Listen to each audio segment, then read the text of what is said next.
Welcome back na naman mga ka-best friends sa ating vlog sa araw na ito. Panibagong vlog, panibagong araw, panibagong lugar na naman ang ating pupuntahan. Isang lugar sa probinsya ng Capiz ang ating dadayuin sa araw na ito mga ka-best friend. Tara mga ka-best friend, samahan niyo ako sa panibagong rides sa araw na ito. Tara, let's go!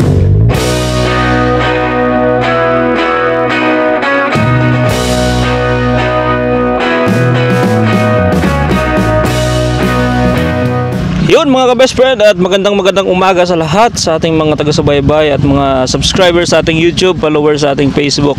At yun, sa vlog na ito, sa video ito mga ka-best friend, ay meron tayong isang bayan na pupuntahan na sakop sa probinsya ng Capiz mga ka-best friend. At magsisimula tayo dito sa barangay ng Kugon, Sigma Capiz. At syempre dadaan din tayo ng bayan ng Sigma Capiz papunta doon sa highway mga ka-best friend. Babiyahe tayo ng mahigit isang oras mga ka-best friend papunta doon sa bayan ng Panitan, Capiz. At dahil nga meron tayong napansin dito na bypass road at ito ay ating binaybay mga ka-best friend, at para mas mapabilis yung ating biyahe. At nung dumaan tayo dito sa bypass road mga ka-best friend ay napansin natin na almost 90% na at matatapos na itong bypass road. At talaga namang napakalawak nitong bypass road ng Sigma Capiz. Matapos ang mahigit 1 kilometrong paglalakbay dito sa bypass road Sigma Capiz ay naabot na natin ang hangganan nitong bypass road. At syempre kakanan tayo dito, papunta na ito ng Roa City mga ka-best friend. At dahil nga halos nang lahati na yung ating gasolina,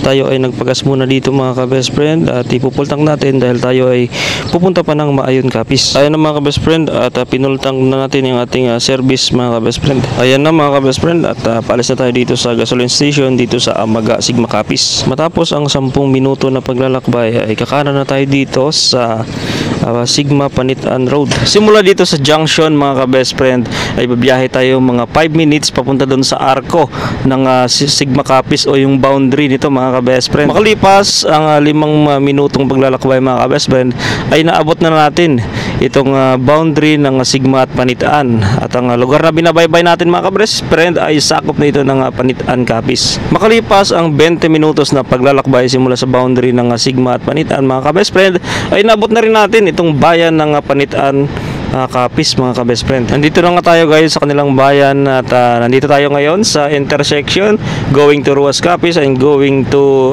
Iloilo mga ka-best friend. Ayan, so dediretso lang tayo sa tulay hanggang makaabot natin ng 7-Eleven at madadaanan din natin yung kanilang public market dito mga ka-best friend.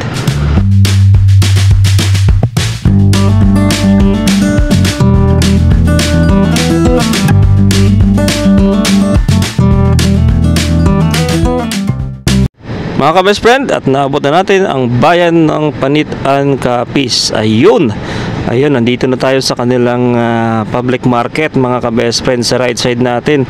At doon tayo mag-meet up nila Lester sa 7-Eleven. So doon tayo paparking mga ka-best friend. Ayun, at binabaybay na natin ang Iloilo Capiz Road mga ka-best friend. So dire-diretso lang ito, pero yun nga, may hinihintay tayo at dadaan muna tayo dito ng 7-Eleven mga ka-best friend. At thank you for watching, at subaybayan ninyo yung next vlog natin. Ito pa lang po yung part 1 ng ating paglalakbay papuntang Maayon, Capiz. Yun, thank you guys sa inyong suporta at pag-subscribe ninyo sa ating YouTube channel. Thank you for watching. Yun mga best friend, nandito tayo sa Panitan, Capiz. Dito tayo sa may 7-Eleven. So ayun, diretso na tayo ng Pontevedra, and then diretso pa tayo ng Hipuna papunta ng Maayon. Yun na nga mga ka-best friend, at nandito na tayo sa 7-Eleven Panitan, Capiz. At maya-maya at babiyahin na rin papuntang Maayon dahil hinihintay lang natin yung isa nating kasama. Yun, thank you for watching mga ka-best friend.